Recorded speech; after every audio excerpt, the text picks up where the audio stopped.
네, 안녕하세요. 자, 오늘 시험 보시느라고 고생 많으셨습니다. 3기 4주차 문제 보도록 하겠습니다. 1번 문제 같은 경우는 여러분들이 기출문제에서는 상당히 많이 풀어본 그런 패턴의 문제 내용이 되겠습니다. 그래서 먼저 전반적으로 1번부터 우리 4번까지 오늘 제가 이제 출제하고자 했던 그런 포인트들을 한번 먼저 살펴보고 세부적인 내용들을 한번 다시 훑어보도록 하겠습니다. 자, 첫 번째 문제에서는요, 우리가 이제 흔히 제일 많이 시험에서 지금까지 한 20년 정도 기출 문제에서 무려 한 7, 8번 정도 출제가 됐던 이제 잔여지 수용에 관련된 법리가 되겠습니다. 자, 잔여지 수용, 우리가 원래는 이제 토지 보상이 이제 기본적으로 전체 보상의 거의 90%를 차지하는데, 그 중에 이제 잔여지 수용에 관련된 것들은 뭐 한 5%에서 10% 내에 있습니다. 근데 실제 국민권익위라든지 또는 우리가 민원 같은 걸 보면은 거의 이제 잔여지 이 부분, 잔여지하고 그다음에 사실상사도 이게 이제 토지 보상의 유형 중에서 특이한 형태의 내용들인데 요것이 거의 한 90% 정도의 민원이 있는 것이라고 합니다. 그래서 이제 시험에 학자분들한테 상당히 많이 그와 관련된 여러 가지 그 자문을 많이 하다 보니까 출제위원들이 이제 가장 많이 출제를 하는 내용들이 바로 이런 내용들이고, 실무에서도 사실 감정평가사분들한테 가장 많이 물어보는 내용 중에 하나가 잔여지 수용하고 사실상 사도에 관련된 이런 쟁점이 되겠습니다. 자, 잔여지 수용에 관련된 법적 근거 관련돼서는 토지보상법은 전체적으로 취득하는 토지의 보상 하다가 70조부터 쭉 하다가 이제 74조에서 잔여지 수용에 관련된 법적 근거를 마련하고 있고, 구체적으로 시행령 제 39조에서 구체적으로 잔여지의 요건, 대농, 교종 이렇게 해서 이렇게 그 요건을 이제 적시를 하고 있습니다. 그와 관련돼서 이 판례가 있죠. 2002도 4639 판례도 있고, 우리가 여러분들이 대표적으로 이제 제일 많이 보는 게 2008도 8돌들 잔여지 나오면 제일 많이 보는 거죠. 잔여지의 법적 성격으로서 형성권의 성질을 갖는다. 그 다음에 손실보상의 일환이다. 사업 시행자를 피고로 해서 보증소로 제기해야 된다. 토지보상법 제85조에 의한 보증소로 제기해야 된다. 이런 쟁점들이 이제 판례에 이제 숨어 있는 내용들이 되겠습니다. 자, 해당 문제에서는 이런 성질과 요건 이런 것들을 이제 위주로 적으시면 되겠고, 여기서 이제 불복에 관련된 그런 내용은 없는데 추가적으로 이제 2008도 8돌들 요 판례를 논고로 해서 추가적인 불복까지 쓴다 그러면 가점 요인이 되겠습니다. 두 번째로 이제 사실상 사도 관련된 요 쟁점에서는 직제 26조 이것도 마찬가지, 우리가 이제 법규 시험에서 여러분들이 가장 먼저 떠올려야 될 게 해당 쟁점에 대한 법적 근거가 무엇이냐, 이거를 1차적으로 여러분이 판단한 다음에 2차적으로 그럼 그 법적 근거에 대해서 논리적으로 내가 그러면 이 쟁점에 대해서 어떻게 파고들어야 되느냐, 이런 부분들을 좀 생각을 하실 필요가 있겠죠. 그래서 자재건조에서 자기의 편의를 위해 스스로 설치한 도로, 타인의 통행을 제한할 수 없는 도로, 건축법소 우리가 지정 공고한 도로 조성 당시부터 우리 도로 사용된 도로 이렇게 해가지고 우리가 보통 공장 부지라든지 그 다음에 전원주택 같은 거 만들 때 우리가 산을 까가지고 거기다가 이제 도로를 조성할 때 대표적인 이제 사실상 사도 그런 패턴의 내용이 되겠습니다. 그래서 이제 이와 관련된 그 법적 성격에 관련된, 그래서 시행규칙 제 22조 법령 보충적 행정규칙이다라는 그런 이제 법적 논거에 대한 그 어떤 그 이런 쟁점이 하나 더 있고요. 그다음에 이제 이거에 대한 해석이죠. 자기의 편의를 위해 스스로 설치한 도로와 타인의 통행을 제한할 수 없는 도로에 대한 해석의 문제 2011도 7007 이 부분이 이제 두 가지 해석에 대한 내용이고요. 이게 이제 번갈아가면서 출제는 됐습니다. 근데 이제 세부적으로 딱 찍어가지고 나오진 않았으니까 여러분들이 요 패턴을 이제 잘 외워두시면 되겠고, 요 두 가지는 법에서 정하고 있기 때문에 별도로 여러분이 이거에 대해서 해석의 문제는 큰 쟁점이 없고요. 예정공도 사실상 사도에 해당하지 않는다라고 하는 판례, 이것도 좀 기억을 해두시기 바랍니다. 그다음에 이제 주거의존비 같은 경우는 제가 물론 여기서 10점, 10점, 20점 해가지고 이렇게 했는데 이게 전부 다 출제가 됐던 그런 내용 중에 하나가 되겠습니다. 그래서 이와 관련된 주거의존비 관련된 내용이죠. 주거의존비 관련된 요 내용에서 책제 54조 제2항 세입자에 대한 부분이죠. 세입자에 대한 주거의존비 보상에 관련된 요 쟁점, 이거 꼭 좀 기억을 해두셔야 되겠습니다. 이게 이제 소유자는 2달치, 세입자는 4달치에 관련된 그 내용이죠. 세입자를 중심으로 해서 여러분들이 정리를 해두시면 되겠습니다. 그래서 그 법상의 요건에 관련된 요 쟁점 여러분들 기억을 좀 해두시면 좋을 것 같고요. 그 다음에 이 법적 성격이죠. 법적 성격, 주거이전비에 대한 법적 성격은 공권으로서, 그렇죠. 공권으로서 우리가 행정소송으로 다퉈야 된다 하는 거고요. 그 다음에 2011 2에 3685 해서 포기각서 이것도 이제 출제가 된 것입니다.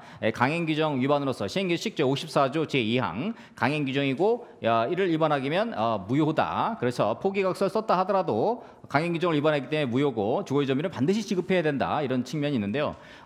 주거의전비가 우리 생활보상으로서 이제 두 가지가 생활보상으로서 이 생활보상 자체가 국가의 적극적이고 정책적 배려다 이렇게 해서 줘도 되고 안 줘도 되는 거 아닌가 이렇게 이제 해석가 있는데 그러다 보니까 대부분에서는 이걸 이렇게 하게 되면은 줘도 되고 안 줘도 되고 하면 피수용지의 법적 지위가 불안정하니까 이와 관련돼서 대법원에서는 자 이주대책 법상 요건을 충족하는 자 78조 제1항 요거 4항 요거 강행법규다 이렇게 보고 있는 것이고요. 그 다음에 주거의전비 요것도 요거 두 가지 생활보상이지만 요것도 칙제 54조 제2항 요거 강행규정이다 이렇게 판시함으로써 반드시 두 개는 반드시 지급해야 된다는 이런 측면으로다가 판례가 판시한 내용이 되겠습니다. 특징이 하나 있다 그러면 주거의전비에 대해서는 재결 절차를 거치고 가는데 이주대책에 관련된 내용은 뭐다? 요거는 순수 생활보상이어서 재결 절차를 거치지 않는다는 점에서 큰 특징이 있어가지고 요 부분에서 구분을 해서 보시기 바랍니다. 그래서 이주대책에 대한 이의신청이라든지 불복이 되면은 이거는 83조하고 85조로 가면 안 되는 거예요. 이거는 순수하게 행정소수법에 대한 권리구제로 가면 되는 거고 요거에 대한 불복에 대해서는 사업인정 이후에 재결에 대해서는 이 판례가 뭐라 그러겠어요? 사업인정 이후에 재결 그 사이에는 공포사 당사자적으로 다투고 그 다음에 재결 이후에는 주거의전비 제외 처분에 대해서는 거부처분 취소소송 또는 제외처분 취소소송 다투고 85조 1항으로 주거의전비 증여에 관련돼서는 85조 2항 보증소로 다툰다. 그렇죠? 이런 논거를 제시를 하고 있습니다. 그래서 각각의 쟁점에 대한 관련된 규정과 이에 대한 해석으로서의 판례 그러면은 요것이 이제 약간 변형이 되더라도 여러분이 그거에 대해서 여러 가지 패턴으로 해서 이렇게 논리적으로 답안을 구사한다 그러면은 상당히 그 세부적인 내용이 만약에 나오다 하더라도 배점의 조절에 문제만 있는 것이지 정확하게 논리적으로 접근해 갈 수 있는 거라고 보겠고요. 개공에 대해서는 여러 가지 패턴의 문제가 지금 제가 그래서 개공의 패턴이 예를 들자면 5가지 정도의 유형이 있습니다. 그 중에서 제가 오늘은 그 행정심판이라든가 이의신청 관련된 그다음에 이제 하급심에서 특징적인 판례 행정기본법에 관련된 이런 거 해가지고 이런 패턴으로 했고요. 요거 말고도 한 4가지 다른 유형이 있습니다. 자, 이런 것들은 이제 앞으로 스터디를 하면서 제가 계속 출제를 하도록 할 건데요. 자, 행정기본법, 행정심판법하고 이제 행정기본법의 이제 충돌의 문제 이런 것들이 이제 논의가 될 수가 있는데 자 행정심판법은 별도의 행정심판 절차를 거쳐서 가는 거죠. 행정심판법은 그래서 행정기본법에 나오는 이의신청의 성격이 그럼 어떤 것이냐 그렇죠? 이게 뭐예요? 강학상 이의신청으로서 행정청 내부의 재심사 절차에 불과하다 이렇게 이제 보는 거죠. 그 다음에 이게 이제 재심사 절차이기 때문에 별도의 행정심판도 가능하다 이렇게 보는 거죠. 그렇게 하고 최근에 이제 행정기본법 3차 사항이 이제 개정이 됐습니다. 그래서 이게 통지서 받는 날 이의신청 결과 통지서를 받은 날로부터 90일 내에 행정심판 행정소송을 제기하는 건 여러분들 기본적으로 아시고 이번 3월 18일 날 개정된 거는 뭐냐면은 이의신청 결과 통지서를 받았는데 이게 이의신청이 기각된 경우하고 변경된 처분을 한 경우하고 요에 대한 소송의 대상이 달라졌습니다. 그래서 요거에 대해서 기각된 경우는 뭐라고 그랬어요? 원처분을 소외 대상으로 하고 변경된 경우는 변경된 처분으로 소를 제기하면 된다. 과거의 판례는 이거를 변경된 원처분이나 이런 표현을 쓰고 있는데 지금 행정기본법 개정이 되면서 변경된 원처분이라는 표현을 쓰고 있지 않습니다. 그러니까 변경된 처분이라고 하고 있으니까 그 부분에 대해서 여러분들이 이렇게 논리적으로 잘 적어주시면 되겠습니다. 자, 그 다음에 이제 2008도 1987 그래서 이게 행정심판과 그다음에 이의신청 이런 거를 다 제기할 수 있죠. 다 제기할 수 있는데 그 중에서 이게 이의신청을 거치면 또 이의신청대로 행정심판 행정소송을 제기할 수 있고 행정심판을 제기했어요. 그럼 행정심판 제기해서 정보를 받는 날부터 90일 내에 행정소송을 제기할 수 있다. 그래서 2008도 1987은 최근 10년인간에 3번 정도 출제가 됐습니다. 그래서 여러 유형의 패턴으로 보시면 좋을 것 같고 지금 하급심에 이거 지금 엉망으로 막 후조작으로 해가지고 한 거 이거를 어떻게 볼 것이냐에 대한 하급심 판례가 있는데 이것도 한번 이번 참에 개공의 이런 잘못된 위법한 사항에 대해서 어떻게 보고 있는지 그 다음에 이거에 대한 법적 근거 이런 걸 어떻게 보고 있는지 이런 것들을 한번 세부적인 사항들을 여러분이 파악을 하시면 되겠습니다. 그 다음에 문제 3번에서는 요거는 이제 기본적으로 우리가 최근에 이제 감정평가 징계 이런 것들이 이제 상당히 중요하게 됐고 그래서 우리가 여러분들이 그 유의해야 될 게 행정절차법상의 징계 절차와 그 다음에 감정평가사법상의 징계 절차, 이거 헷갈리시면 안 됩니다. 실제 이것 때문에 과락을 맞은 분들이 굉장히 많은데, 이거 왜냐 그러냐면은 이게 감정평가사법에서 징계 절차를 쓰라고 한 건지 행정절차법에 의한 침입적 처분 절차에 대한 이러한 그 문제를 물어본 것인지, 이거에 대해서 잘 여러분들이 세부적인 사항을 잘 보셔야 되겠습니다. 15회 밑으로는 그냥 행정절차법의 침입적 절차로만 이렇게 광범위하게 물어봤어요. 근데 15회 이후에 나오는 문제들은 전부 그 해당 법령의 구체적인 절차를 들어서 그 징계 절차가 어떻게 되느냐. 그래서 최근에 이 징계 절차가 굉장히 세부적으로 바뀌어졌고, 징계 공고, 그렇죠? 징계 공고에서 39조의 2죠. 여기서 명당 공표의 성격을 가진 징계 공고 이런 것들도 나왔습니다. 그다음에 이제 징계 종료, 자격 취소, 등록 취소, 업무 정지, 견책 4가지 유형이 있습니다. 그래서 이러한 징계 절차와 종류에 대한 세부적인 사항들을 상세히 여러분들이 알아두실 필요가 있겠죠. 여러분이 감정평가사가 내가 됐다 했을 때 이에 대해서 내가 권리구제를 어떻게 할 것이냐에 대한 부분들을 세부적으로 여러분이 이런 부분들은 규정을 정확하게 쓰는 것이 득점 포인트다, 이렇게 보시면 되겠습니다. 구체적으로 뭐 이거에 대해서 뭐 판례를 물어보는 게 아니면은 해당 징계 절차 종류, 그 다음에 이와 관련된 법적 의미 이런 것들, 그렇죠? 감정평가 업계 질서 확립. 그래서 변형된 형태의 내용이 있긴 하여 변형된 과징금. 요거는 우리 감정평가사법에 행정기본법에는 그냥 전형적인 과징금으로 돼 있는데, 우리 감정평가사법의 이제 41조에 보면은 변형된 과징금의 형태라고 있습니다. 이거는 징계의 종류에는 들어가 있지 않아요. 왜냐면은 업무 정지에 가름해서 돈 내고 이런 거 하는 거예요. 근데 광범위한 형태에 보면은 이것도 하나의 징계의 형태의 내용으로 들어갈 수 있다, 이렇게 보시면 되겠고요. 그다음에 이제 재작년에 숫자가 됐죠. 집행정지 결정에 관련된 거, 그렇죠? 취소됐을 때 어떻게 될 것이냐. 이게 이제 집행정지 결정에 대한 행정소송 규칙, 대법원 규칙이 이게 2년 전에 제정이 됐습니다.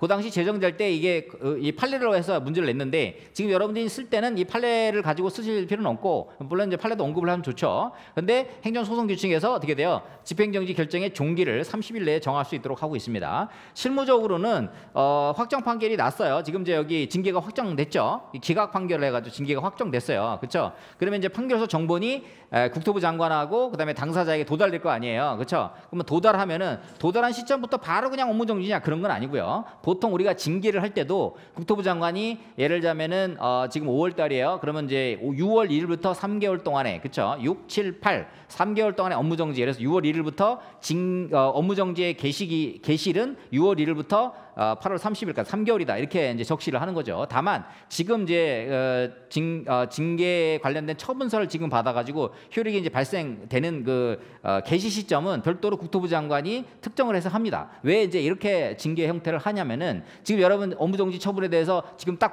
받자마자 무슨 도달주의이긴 하지만은 지금 받자마자 그 효력이 지금 발생해 버려. 그럼 어떻게 돼요? 여러분이 지금 현재 수주했던 여러 가지 뭐 평가 행위라든가 소송, 경매 뭐 여러 가지 있을 거 아니에요, 그렇죠? 그러면 그거 지금 보름이 됐던 한 달 내에 그 발리 다 정리해가지고 정리해주고 그 다음에 내가 업무정지 들어가야지. 지금 오늘 업무정지 이렇게 하면은 상당히 그 해당 그 감정평가사의 상당히 여러 가지 부분에서 어려움을 겪을 수 있고, 그다음에 이제 감정평가 어떤 그 업계에서의 상당히 여러 가지 이제 그 법적인 문제도 생길 수 있기 때문에, 실제 징계를 때릴 때는 징계 처분서를 받자마자 효력이 발생하는 건 아니고, 물론 이제 그 처분의 효력은 발생을 합니다. 왜냐하면 이제 그 도달주의이기 때문에 바로서 이제 징계에 대한 불복에 대한 기준 시점으로, 소송의 죄소기간의 기준 시점으로는 작용을 하는데, 실제 징계 개시 시점은 실무적으로 확정해가지고 하게 되면 다시 이 통지서를 발송해가지고 개시 시점과 징계 개시 시점, 업무정지 개시 시점과 종기를 별도로 처분서에 적시를 해서 이렇게 해준다는 거. 그래서 실무적으로 이제 그렇게 하고 있습니다. 그래서 그런 부분들 그래서 징계 자체의 종류와 그다음에 그에 대한 의미, 절차 이런 것들을 잘 쓰는 것도 중요하고, 그다음에 집행정지 해가지고 우리가 집행정지 보통 적조요건, 소극조요건 해서 개처고선, 긴공번 이렇게 요 포인트 적는 거 있죠. 그래서 한 단계 더 나아가서 집행정지 결정을 취소할 때 그러면 어떻게 해야 되느냐? 바로 이게 행정소송규칙 제10조에서 집행정지 결정의 종기를 30일 내에 정할 수 있도록 하고 있습니다. 재판부에서 이제 그런 내용들을 정할 수 있도록 하도록 하고 있고, 물론 이제 판례는 2가지 유형이 있어요. 징계의 개시기일과 종기를 별도로 정할 수 있는 부분도 있고, 다만 이거를 기각 결정을 해가지고 징계 처분을 확정하는 그 시점에서 동시에 집행정지 결정의 효력을 소멸시키는 이런 형태의 판례도 있긴 있습니다. 어쨌든 그거는 뭐 여러분들이 그런 내용을 좀 적어주면서 실제 소송 규칙에서는 이렇게 적시하고 있고 징계가 확정된 이후에 그 절차 관련된 내용 중에서 여러분들이 요런 내용들 그렇죠? 이런 이제 실질적으로 징계가 확정돼서 명단 공표하고 뭐 이러한 구체적인 그다음에 정보 체계에다가 탑재하고 이런 내용들 이런 내용들에 대해서 세부적인 내용들도 언급을 해주시면다 그러면은 상당히 그 내공이 있는 수험생이다 이렇게 볼 수가 있겠습니다. 자 그다음에 이제 4번에서 얘기하는 이제 복수 평가의 원칙. 그래서 자 4번 문제의 특징은 지금까지 대부분 지금 한 5년째 기출 문제는 전부 그 조문에 대한 내용들을 적시했습니다. 그렇죠? 뭐 중앙부동산공시위원회 뭐 이런 내용들 그렇죠? 뭐 사업 인정 고시의 효과 관련된 거, 그다음에 감정평가 사무소 제21조, 감정평가법 제21조, 감정평가 사무소 개설 신고 관련된 자 이런 거 사무소 개설 신고 나온 거 나오면은 21조에서 딱 꽂혀가지고 생각하지 마시고요. 자 우리가 그 뭐예요? 그 행정청이 어떻게 보면은 규제 순서로 보면은 특허, 허가, 등록, 신고인데 지금 우리가 3단계 규제 중에서 감정평가사 시험 합격하면은 등록 절차를 밟고 그 다음에 주기적으로 5년에 한 번씩 등록 절차를 갱신하잖아요, 그렇죠? 그러면은 이미 국토부 장관에게 등록된 상태에서 어떻게 돼요? 다시 신고를 하게 되면 이중 규제가 되는 거예요. 그래서 이미 등록이 됐기 때문에 신고 제도는 폐지한 거죠. 그래서 이중 규제 뭐 폐지 그다음에 규제 완화 뭐 이런 문장이 거기에 딱 들어가야지 그게 딱 득점 포인트가 되는 거예요. 21조 뭐 해가지고 막 아싸 해가지고 이런 게 아니라 왜 21조를 냈지? 그거를 여러분들이 개설 또는 뭐 의 이런 데다가 우리가 뭐 의취근 이런 거 쓰잖아요, 그렇죠? 의취지 근거 쓸 때 그때 거기다가 딱 박아가지고 이거는 규제 완화, 그렇죠? 이중 규제 이런 걸 폐지 뭐 이런 내용들을 쓰셔야 그래야 득점이 먹는 거지. 21조를 내가 규정을 잘 발랐다. 이게 점수가 맞는 게 아니에요. 왜냐하면 법규는 논술이잖아요. 그렇죠? 법규가 왜 이 조문이 이런 것들이 왜 여기가 득점 포인트가 되느냐. 그래서 이 문제 4번에서 이게 뭐예요? 조문 나왔어요. 68조 나왔다. 그러면은 이거 내가 복수평가 해가지고 뭐 사업시행자 하나, 시도지사 하나, 소유자 추천 하나 이렇게 해가지고 소유자 추천 이거 땅이네. 이렇게 쓰면은 이거는 그냥 한 4점 정도밖에 안 맞아요. 이거 뭘 써야 돼? 복수평가의 원칙, 정당보상 원칙의 실현, 그렇죠? 정당보상 원칙의 실현, 그렇죠?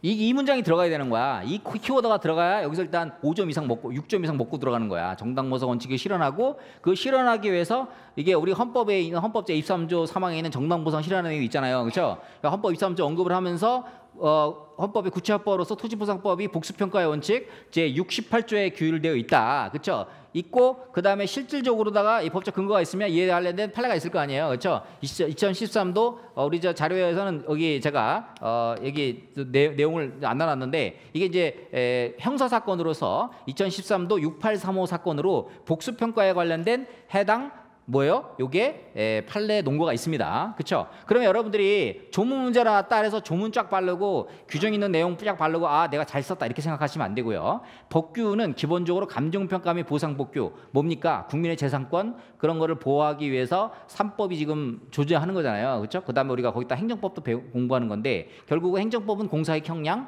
3법은 결국 재산권을 보호하고 특히 감정평가사법에서는 여러분들의 그 권익도 감정평가가 됐을 때 여러분 권익도 보호하고 공정하고 그 다음에 어떻게 돼요? 객관적인 평가를 위해서 잘못했을 때 망치 때려들어 맞는 이런 내용이 들어가 있는 거 아니에요, 그렇죠? 자 그래서 4번 문제로 해가지고 예를 이제 중앙부동산공시위원회 딱 나갔다 그럼 뭐예요? 이거 뭐 아싸 내가 조문 알지 이게 아니라는 거예요. 중앙부동산공시위원회 하는 이유가 뭐예요? 중앙부동산공시위원회 표준니까 시군국 부동산공시위원회 하는 이름이 뭡니까? 중앙부동산공시위원회는 표준지 공시지가 관련돼서 어떻게 돼요? 중앙부동산공시위원회 심의를 거치는 거잖아요, 그렇죠? 그러면 심의를 거쳐서 그게 나오는 거란 말이에요, 표공이. 그러면 표공이 그런 심의 절차를 법정 절차를 거쳐서 표공을 만드는 이유가 뭡니까? 우리가 국민의 재산권은 기본적으로 어떻게 돼요? 부동산 가격공시법 제9조에 의하면 토지 시장 정보를 제공하고 객관적인 토지 시장의 지표, 그렇죠? 거래 질서 뭐 이런 걸 위해서 표준지 공시가를 만드는 거고 표준지 공시가 제일 많이 쓰는 데가 어디예요? 우리가 얘기하는 어떻게 돼요? 그 보상평가에서 쓰이고 그다음에 과표를 결정할 때 표공항에다 토지가격 기준표 가지고 개골공시가 도출을 하잖아요. 그렇죠? 그럼 뭐예요? 중앙부동산 공시위원회 가지고 조문을 딱 봐가지고 몇 조 맞췄다 이게 아니고 중앙부동산 공시위원회가 하는 역할이 결국은 표공을 객관적이고 공정하게 도출됨으로 인해서 그에 대한 그 후속 절차가 토가비에다가 개별공시가 만들어가지고 과표를 만드는 거잖아요. 그렇죠? 그래서 조세법률제를 실현하기 위한 공정하고 객관적인 어떻게 돼요? 표준징 공시가를 도출하고 표준징 공시가가 토지시장의 정보뿐만 아니라 우리가 토지 평가의 기준, 보상 평가의 기준으로 작용하기 때문에 공정하고 객관적인 평가를 도출하기 위해서 이러한 중앙부동산 공시위원회 역할이 매우 중요하다. 이런 내용이 들어가야지 득점 포인트가 된다는 거예요. 그래서 여러분들이 그 조문 그거를 딱 봤을 때 내가 그거를 저거를 조문을 내가 아니까 아싸 이렇게 생각하지 말고 이 문제를 왜 냈을까? 이 3법에서 또는 행정법적 관점에서 이 3법에서 이 조문과 내용이 어떤 포지션을 갖고 있고 어떤 취지를 갖고 있었느냐라는 생각을 가지고 그 문제를 들여다보면서 그 취지를 설명을 하면서 개설이나 앞부분에서 설명을 하면서 논리를 쫙 끌고 가야지. 그다음에 여기서 관련된 규정이 있는가? 여기서 관련된 판례가 있는가? 그다음에 여기서 관련된 최근에 어떤 이런 소유자 추천으로 해서 있었던 사회적 갈등이 있었던가? 이런 걸 한번 생각해 보면서 그거를 거기 답안지에다가 5점, 10점이지만 그런 걸 담는다고 했을 때 큰 차별화가 생기는 거죠.